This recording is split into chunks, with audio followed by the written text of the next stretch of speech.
So it's great to be here, and this is the story of Richard Schomburgk. In the spring of 1849, the barque Princess Louise arrived in South Australia from Hamburg, and on board was a young Richard Schomburgk, newly married and about to begin a new life in the Gawler district. We know him better in his later role as second director of the Adelaide Botanic Garden, which would be about 16 years later. But I wanted to talk first of all about how he embarked on his career in science. And I'm going to say a little bit about what was going on in the world of science at this time. Historians are always interested in why things happened, and to understand Richard Schomburgk's very considerable success at the Botanic Garden, we need to look at his earlier career. You probably know of young people who at this time of the year are about to start a science degree at one of our universities. Now, in the 1840s, there weren't science degrees as we understand them. If you had an interest in science and you were wealthy, like Charles Darwin, you could become what we'd call a gentleman scientist, and there were some women scientists too. Or you might, like the artist, the ornithologist John Gould and his wife Elizabeth, become entrepreneurs, as Sean Dawes has told us about in the past. But a significant group of young men started their career by joining an expedition of exploration. Schomburgk was the third son of an assistant Lutheran pastor in Saxony, which was by then part of Prussia, and he was not a wealthy man. So the first son went into the family business, the second was sent to university, and Richard, as the third son, was apprenticed as a gardener, a prudent sort of choice that offered good career opportunities at a time when the German gardeners were very well regarded throughout Europe. Indeed, German technical and scientific education was greatly respected at this time. Born in 1811, Richard had finished his national service in the Royal Guard, so we know he was quite tall, and he was working in Berlin in the 1830s when the opportunity arose for him to join a British expedition of exploration to British Guiana, which was Britain's only colony in South America. And it was led by the oldest brother, Robert, who'd gone to the United States as part of his commercial career. In fact, he started off his commercial career in Leipzig with an uncle, and the uncle gave up all hope that he'd be much good at it when he found that Robert was pressing plants between the pages of ledgers meant for the business. And he'd done some excellent mapping on his own behalf in the West Indies and British Guiana, and Richard was asked to join what was called the Boundary Expedition he would be on behalf of the Prussian government as historian and as a collector for scientific institutions in Berlin. And he did this as a protege of the great Alexander von Humboldt, who was a figure of huge importance in 19th century science. So it's a British expedition to set the boundary. Richard goes for the Prussian government. Humboldt was meticulous in his preparations for expeditions, which was a good training, and he had an extraordinarily broad approach, covering in a way that you couldn't do today all areas of science. So it's a period before specialisation. So it was an incredible opportunity for a young man. If you returned to Europe with your collections and wrote them up, your name could be made, but it was immensely dangerous. Joining such an expedition was the way that many young men from a family of only moderate means could get into a career in science. Young men on Cook's expedition, like that of Baudin, had died of fever, and we know of other explorers like Leichhardt in Australia who perished. Now, Richard joins this expedition to map the boundaries, and right at the very beginning, he got yellow fever and only just survived, and he was one of the few Europeans in Georgetown known to have survived what they called the black vomit stage of yellow fever, which was known in the time of the ancient writers of antiquity to be fatal. So he must have been blessed with a very strong constitution. And to my mind, the portrait of him, yes, there we have it, shows a bit of the physical hardships. I think he looks better when he's older, but see what you think. And the marks of the expedition from malaria, creatures, insects that burrow under your toenails and had to be cut out.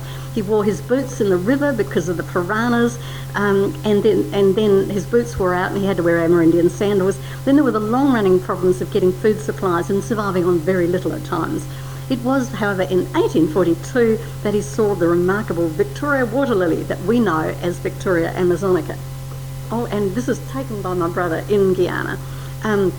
older brother Robert had found specimens on his own first expedition to British Guiana that began in 1839. And the lily came to be known as Victoria Regia in honour of the young queen. That's Queen Victoria. Robert wasn't the first European to cite the lily. There were at least 4 other botanists and collectors who cited it and had given it another botanical name. But in time, the name Victoria was accepted, and the Queen did not like the connotations of the name Amazonica, and so the botanist decided to be quiet and tactful about what they wanted. And you'll find in publications of that day, it's Victoria Regia, it's Victoria Regina and Victoria Regalis, but more commonly Victoria Regia. And there were descriptions published in scientific journals and newspapers, and Robert sent back seed of what was known as the vegetable wonder, but no one could get it to grow till 1849, and so Richard didn't in fact experience growing it in Europe. The image that, there we are, is from, the image up now is from what's called the 12 Views of Guiana, and there's a set of these very rare images in the Bar Smith Library. So here, and all thanks to the librarians that cooperated and enabled us to get things in the book. So here in Guiana in 1842, Richard sees this remarkable flower for the first time, and if you get the book you'll be able to see what exactly he said. It's one of a whole host of amazing tropical plants that just entrances him. He just is carried away. I don't think he ever got over the excitement of the tropical plants of that period. Collecting, however, and storing their specimens, whether it was plants or seeds or pressed specimens, and getting them safely back to Europe was a nightmare, and his reputation depended on getting them back.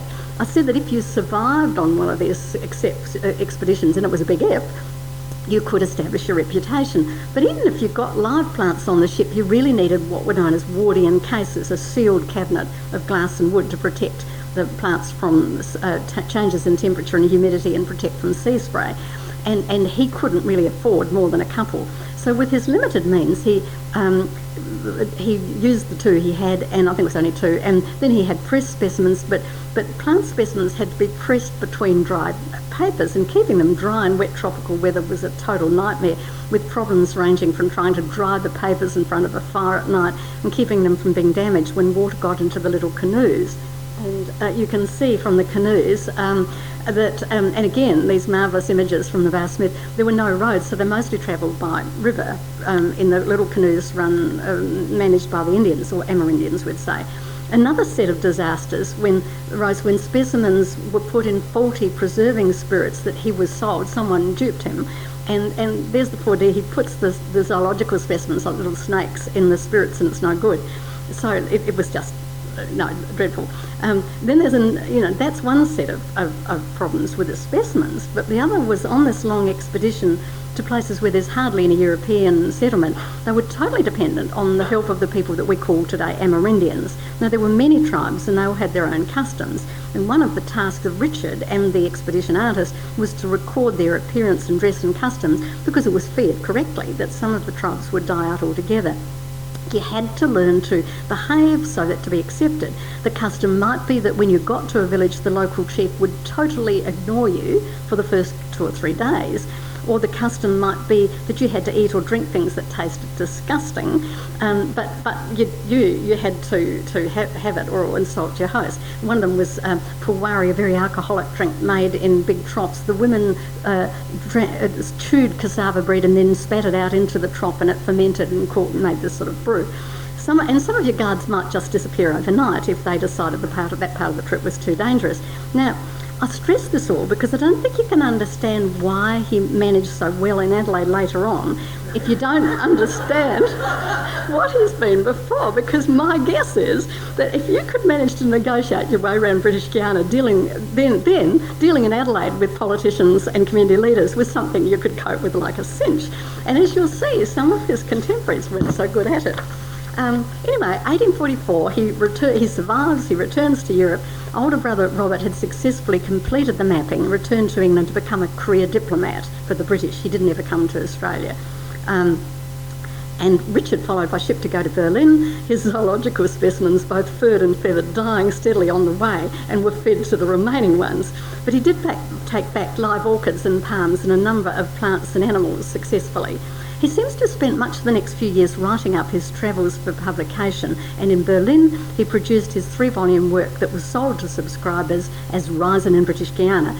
He continued to enjoy the support of Alexander von Humboldt, who was not only instrumental in getting Richard attached to the British Guiana expedition in the first place, but also got brother Otto, now he's the middle brother, who was a student radical and the more revolutionary brother.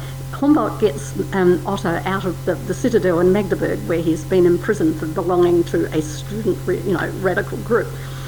Richard lived with Otto in Berlin, and Otto helped him with veterinary experiments on what we know as curare, and vital in developing modern anaesthetic procedures.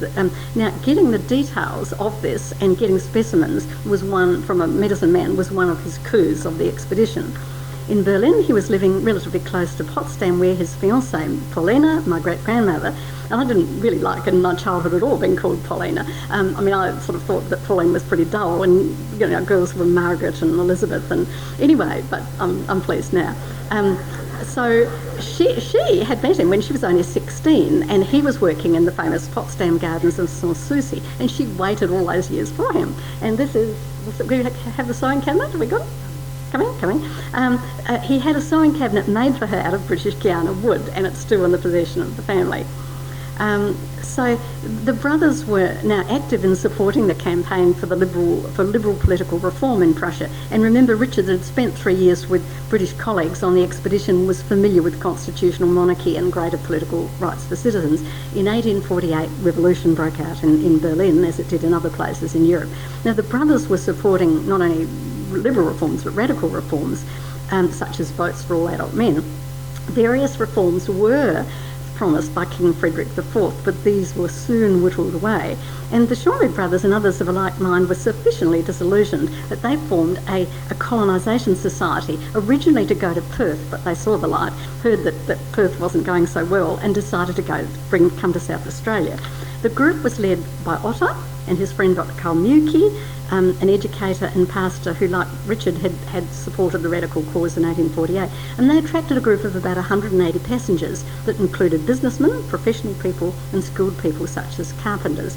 It was a remarkable group of people, including the musician Carl Linger of Song of Australia fame, Roger Andres, Forbear, the Von Riebens, one of the Wiedenbachs, who later settled at Burnside, the artist Schramm, a sculptor, architects. Ian Harmstorfer suggested there really wasn't another ship quite like it, and they were an amazing, it's a once-off group.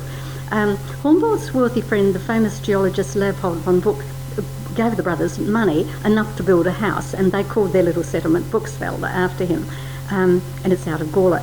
And the brothers are sometimes described as political refugees, and Richard himself calls himself, we were the black sheep. But they were funny political refugees because they lived with a gift from both the King and the Queen. Now, you might argue the King and Queen were really happy enough to see them go. They'd brought back these marvellous specimens at great risk to themselves, but they're supporting, the liberal cause. Anyway, off they go. And Richard arrives in 1849, as I said, as a young man planning to establish a farm and garden. There's not much chance of growing tropical plants in the early days. He brought with him, however, practically German apple trees and ornamental plants that he'd purchased at Rio on the way. The beginning of his career as one of the most influential people in introducing plants into Australia. He also was newly married, having at last married his lady love, my great-grandmother, and before they sailed, they married just before he sails. So Otto had been given meteorological instruments so that he could make observations for scientific colleagues in Berlin, and although he did some, there wasn't much opportunity really to carry out scientific work when you were new settlers in a farm near Gawler. Richard did a little bit of collecting, mostly zoological specimens like snakes and lizards, and the remarkable Otto, have we got a picture of him? Yes, I think it looks fascinating. He worked as a journalist, as local doctor and local obstetrician. He's also a local pastor. He prays over women as he delivers the babies. He's also a local vet, and he's just incredible. Both brothers were active in civic affairs, first as the first councillors of the Marlborough Council. So here's the next clue as to Richard's later success at Botanic Gardens. As a German immigrant, you have to learn how British society operates, how you work on committees, how you deal with the government. but you also have to learn what plants will grow in this new country. You don't have generations of experience handed down from one person to the other to tell you what will grow where, what soil is good, what plants will grow. You have to experiment, because what they don't tell you in the school textbooks, and wait for it because there may be a test at the end. Here we go. Just about all our crop plants in Australia are introduced plants, and about the only ones that aren't are macadamia nuts and quandongs, and they're not really much part of the economy, local economy. So if you think of what's in your kitchen, tomatoes, bread, beer, wine, salad, vegetables, all these sort of things, they're all introduced plants. We know they did have cattle at Brooksfield, and they did some cropping. Richard had an orchard and a vineyard, and he produced quite a good vine, and he sold plants from a little nursery. So he had practical experience of growing things under local conditions and experience of what would grow, and he had practice at being an entrepreneur. But Richard must have realised that to provide the children with educational opportunities, they needed to be closer to Adelaide. One child had died in infancy soon after they arrived, but they had a son who was also called Otto after his uncle, and 5 daughters to provide for. And if you think of your Jane Austen, this is a serious matter for a father in the Victorian era. So in 1865 he applied for the position as to be second director of Adelaide Botanic Garden. It had been established 10 years earlier by the remarkable George William Francis. Now, Francis came from London, campaigned with huge determination to have a botanic garden. There had been some unsuccessful earlier efforts, which are described in Richard Aitken's book Seeds of Change, the recent history of the garden. And finally, in 1855, it all comes to fruition and we get a botanic garden. The appointment, however, is also an example of the way of change that's occurring in science in the 1850s, because scientific institutions are being established with a paid professional person in charge. The old ways of volunteers and all-rounders, I mean the all-rounders like Humboldt, are being replaced by the new pattern of specialists and professionals. In the first 10 years before his premature death in 1865, Francis laid excellent foundations for the Botanic Gardens, laying out the basic design. And we got if we get to the picture, Jeff, of the North Terrace gates, just give me a sign when we do. So from the North Terrace gates, there's a path that defines the north-south axis of the plan, and he developed the creeks to form waterways and lakes. They sort of go crosswise. And he developed glass houses to allow for tropical and semi-tropical plants. And above all, Francis established that this was no mere pleasure ground, but an institution that would provide an educational and scientific service. It means that people can send specimens in from all around South Australia and say, what's this, or what do I do with this, or would you be interested in this, etc. Around Australia, in the first 10 to 20 years after each of the capital cities was established, efforts were made to establish a botanical garden, successful in all but Perth. We take this for granted here, but it wasn't the pattern in many other countries, and it's certainly not, say, in Canada. And unlike many other countries, it was to be free admission. Now, there we are, there's the front gate. And you can see the little boxes, they're actually Wardian cases, so that they kept them. That picture is taken quite some years later, the gates date to the 1880s, but it does show you the pathway that forms the beginning of this north-south axis, south-north, I guess you'd say. With his appointment, Richard could move the family into the director's residence, which was still in use as late as 1949 by Noel Lothian as administrator of the centre, and it was demolished to make way for the Royal Adelaide extensions. He established his children's schools in Adelaide. Otto was sent to St Peter's College and later embarked on a successful public service career. So that was a successful move. Now, Richard was in a strong position with his appointment. He had an international reputation, helped by the Lily.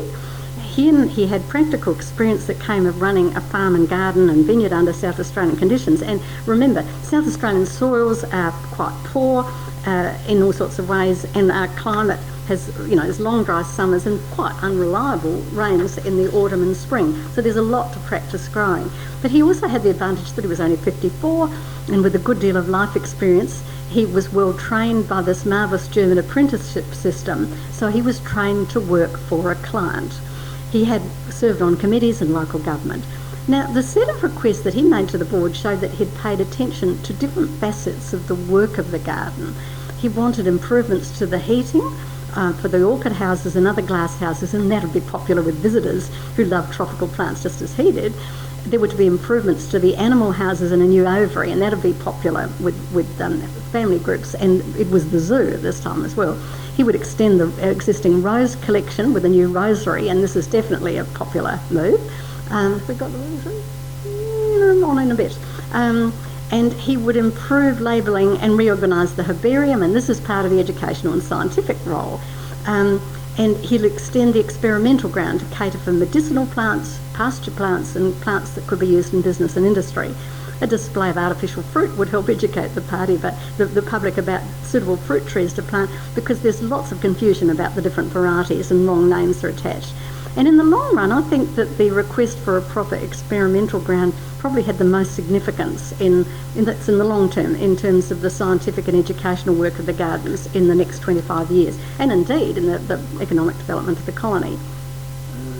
So there's the rosary. Isn't it lovely? I mean, very clever, because roses in those times only flower for a very short time, and it's a really nice design. And so when there are no roses flowering, then it doesn't look so bad. And at the very back, you can see some pine trees. And at one stage, he says that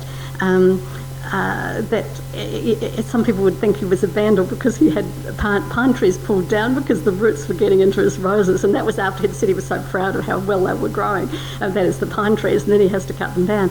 But he'd already grasped that he needed to attract visitors to the garden if he was going to attract funding, and he thus must pay attention to popular features such as displays of orchids and animals and birds. And he was back with his old friends, the tropical orchids, and I suspect it must have been a great delight after the challenging years in the farm at Buxtehude. And there is a Schomburgk orchid in the new Amazonica pavilion, by the way. But he didn't forget the practical things he had to do. His first outward letter, he requests permission from the City Corporation to purchase manure from the streets. I've always liked it that he was happy to make a request for manure, the first outward letter in the letter book. I mean, he didn't take himself too seriously. Now, one problem of the site is that it's relatively flat, and there weren't the advantages that Sydney had with the harbour as a background. Melbourne has a large site in the Yarra, and there's the hillside and river setting of Hobart. He had to break his site into smaller sections akin to garden rooms, and one of his early schemes was the planting of avenue trees, a concept with which he was well aware and familiar with his European background. So we get avenues of trees, such as the Staculia Currajong Avenue, no longer existing, another of American ash, and the planting of the famous Moreton Bay Fig Walk. Have we got that there? No, we're on to... we could go back a bit, Jeff, can we, without too much trouble? And we'll get the... Now, that, believe it or not, is the beginning of the Moreton Bay Fig Walk. And the trees are really little, but you can see little trees like that. And the extension of Morfett Street, towards South Terrace, between South Terrace and Green Hill Road, there are some Moreton Bay fig trees about this height, and you can see what they were like. So it's an avenue in the European tradition, but as with his Araucaria avenue, like Norfolk Island pines, and his Staculia, the Currajong Avenue, he's using Moreton Bay figs, an Australian plant.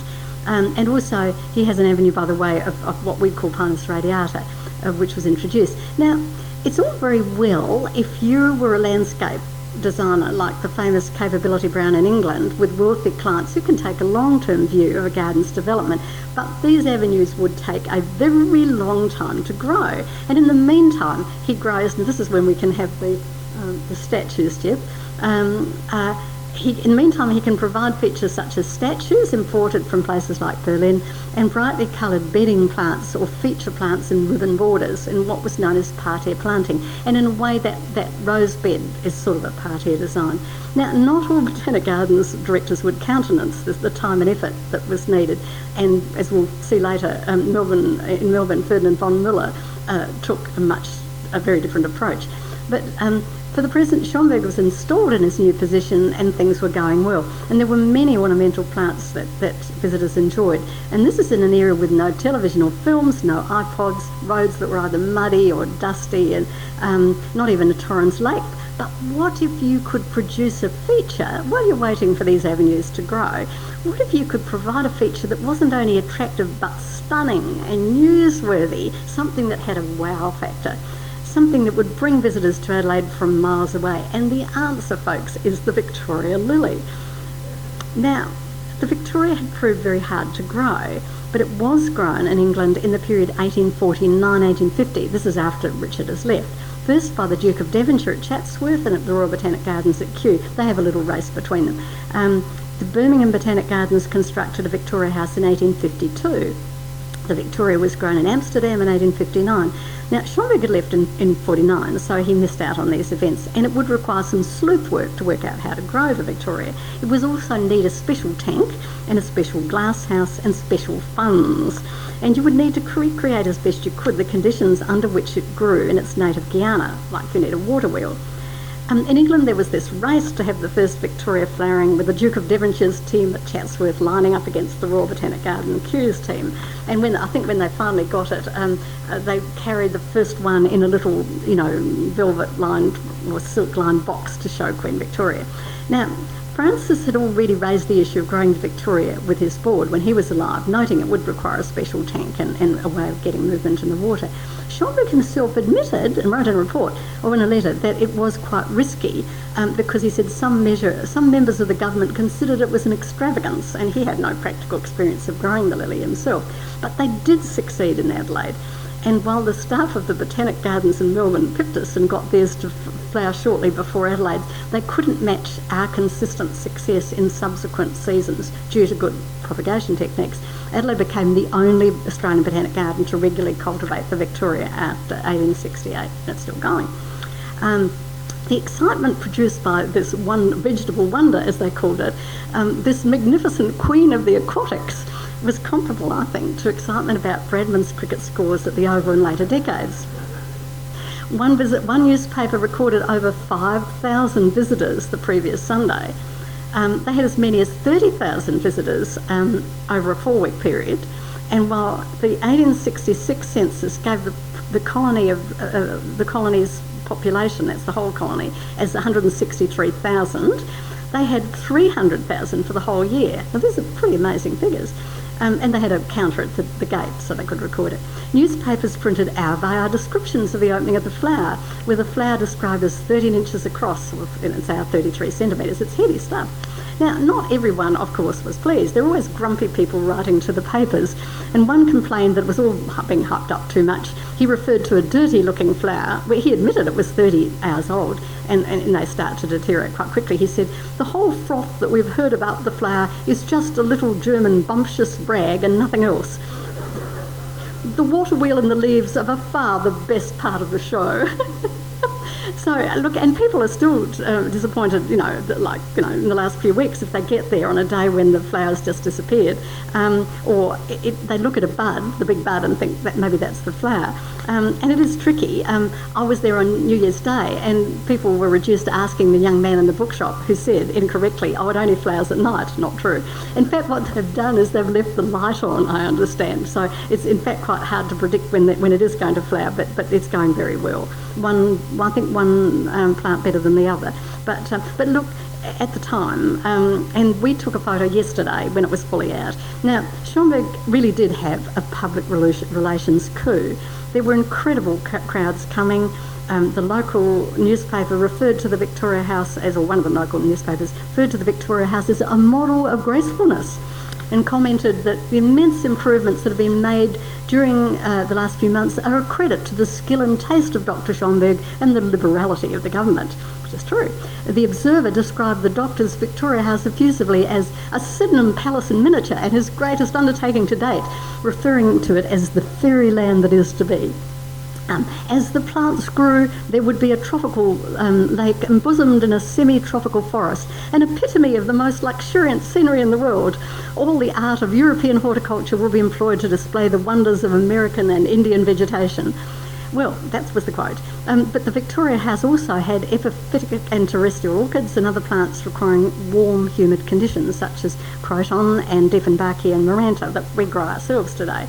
And orchids and climbers trailed across the rafters. And has Jeff brought up the oh yes, we've got even, and there was this great thing, and even in my childhood encyclopedias, the picture of the little girl on the roof. Now, Brother Ian believes, and he can tell you this over supper, but he believes that actually you require a bit of wood underneath to keep it from sagging. But look, they have these pictures, and there weren't Ians, I think, to write into the paper and grumble. Anyway, this was a period, however, when people had an immense interest in rare plants, and you've got to put this is part of the context.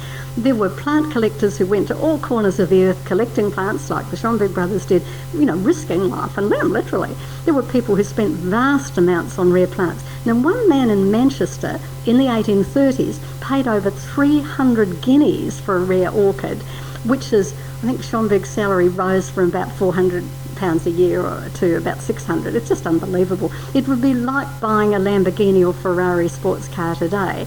And of course it could up and die on you. Well-to-do citizens in Adelaide came to the Botanic Gardens to see plants that they could put in their conservatories, which would be attached to their fine houses. Glass houses lost a bit of impact after the introduction of the motor car, but this is, in the 20th century. And at this time, the time we're talking about, glass houses are in. It was because of this interest that Schomburgk was able to persuade his government for the funds for the wonderful old Palm House that, unlike the old Victoria House, does still exist after extensive restoration. That was one of the new big-ticket projects after the Victoria House. This is the Palm House. He could argue that the extensive collection of tropical plants that they already had in the glass houses, the best folks in the southern hemisphere, it was getting badly overcrowded, and that providing improved facilities would add to the prestige that they already enjoyed. And this is persuasive stuff.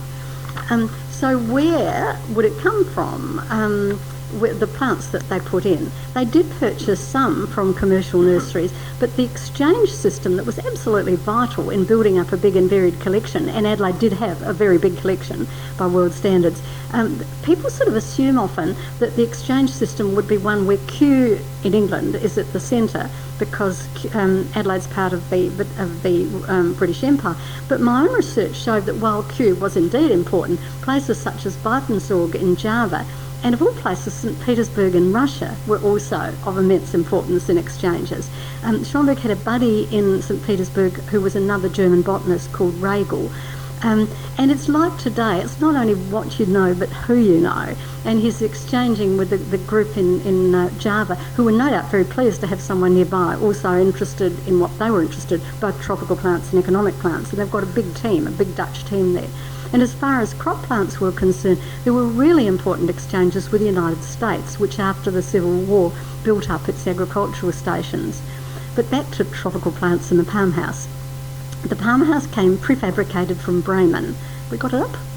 Did you already have it? Right. The Palm House came prefabricated, and its purchase was really made possible by the success of the Victoria House project, but also the prestige, but also the very good economic conditions of the 1870s.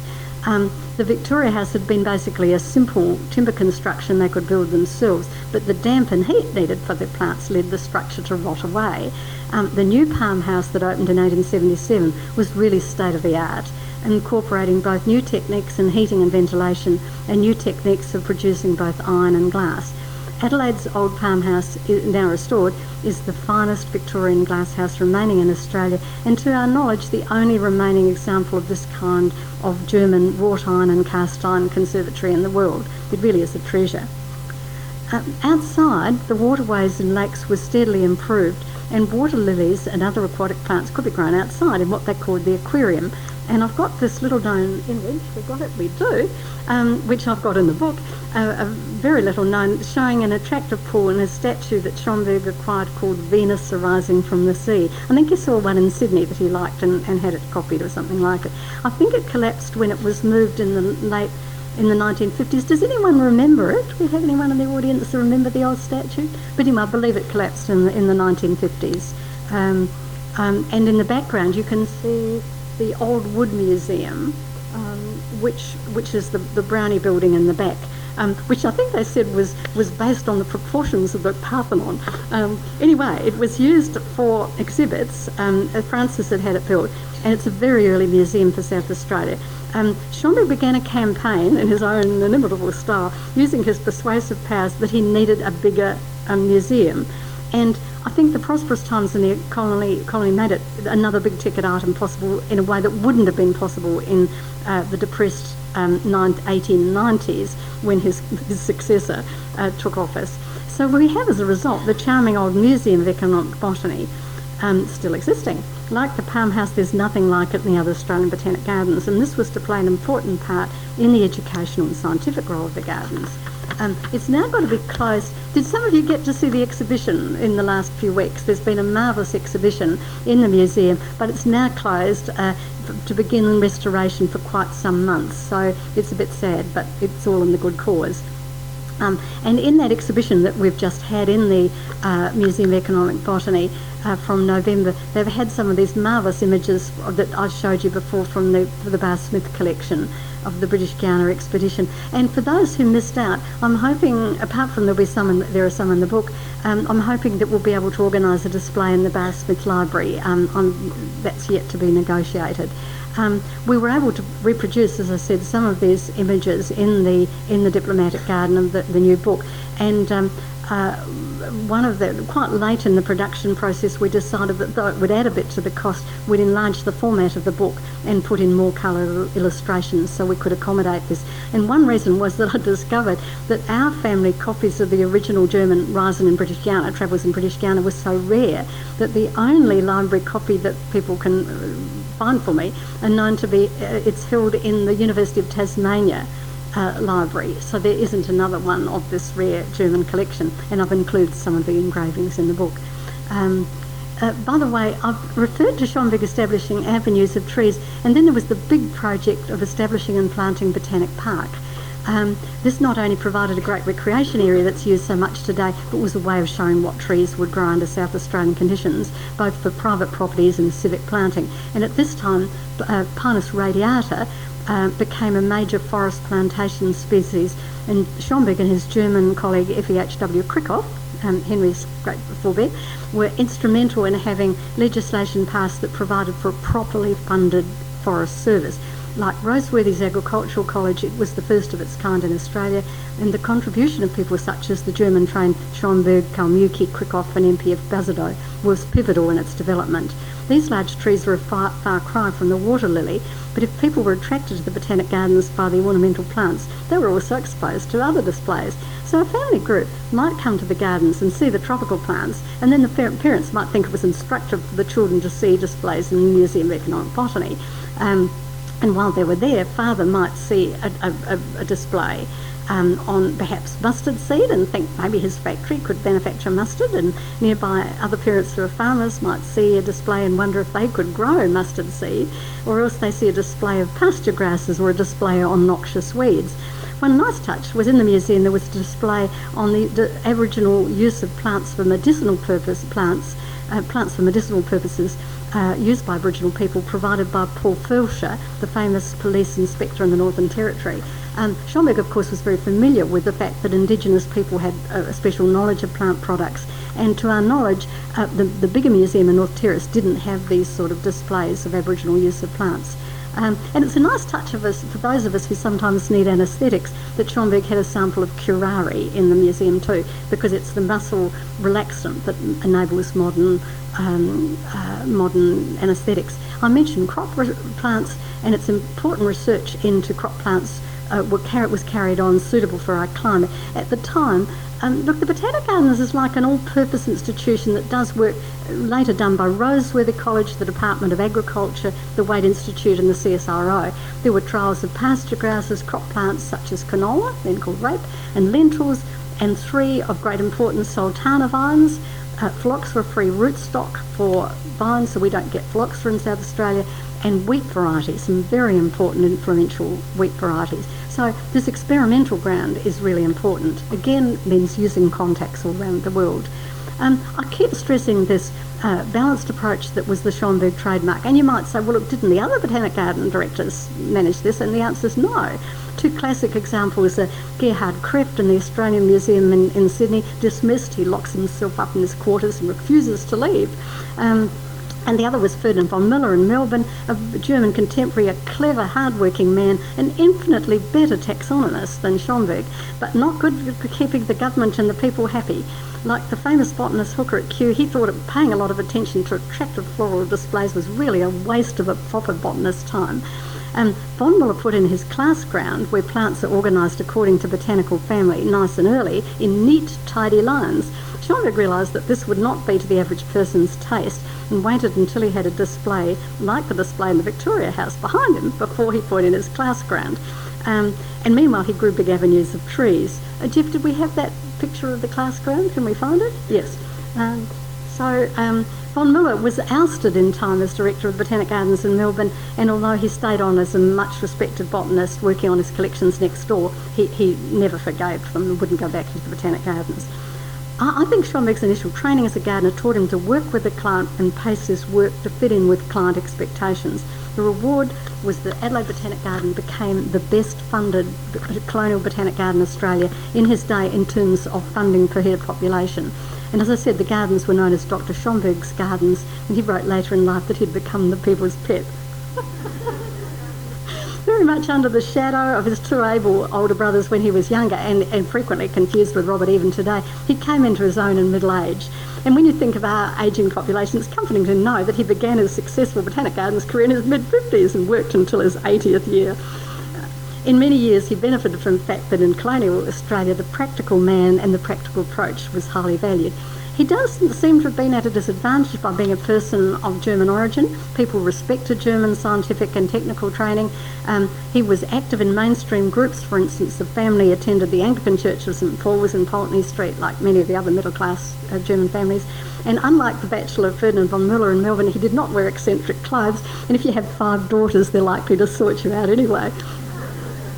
And apropos parents and children, Richard's parents must have done a very fine job, because as well as their 4 talented sons, there's Robert, the oldest, Otto, Richard, and then there was the remarkable Julius, one of the best colonial silversmiths in Australia.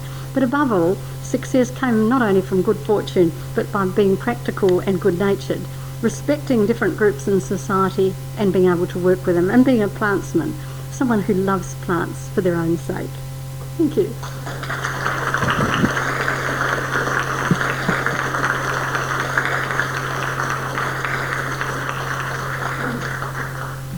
There's a little poem that we might have if there's time, but we go for the poem? All right.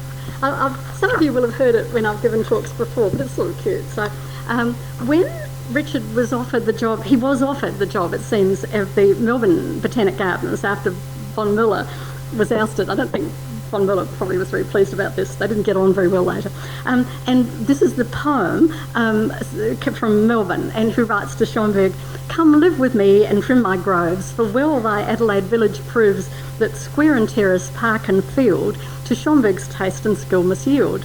For I will give thee house and stable, and garden produce for thy table, with store of fuel, gas and water," and wait for it, "and 50 thrice told pounds per quarter."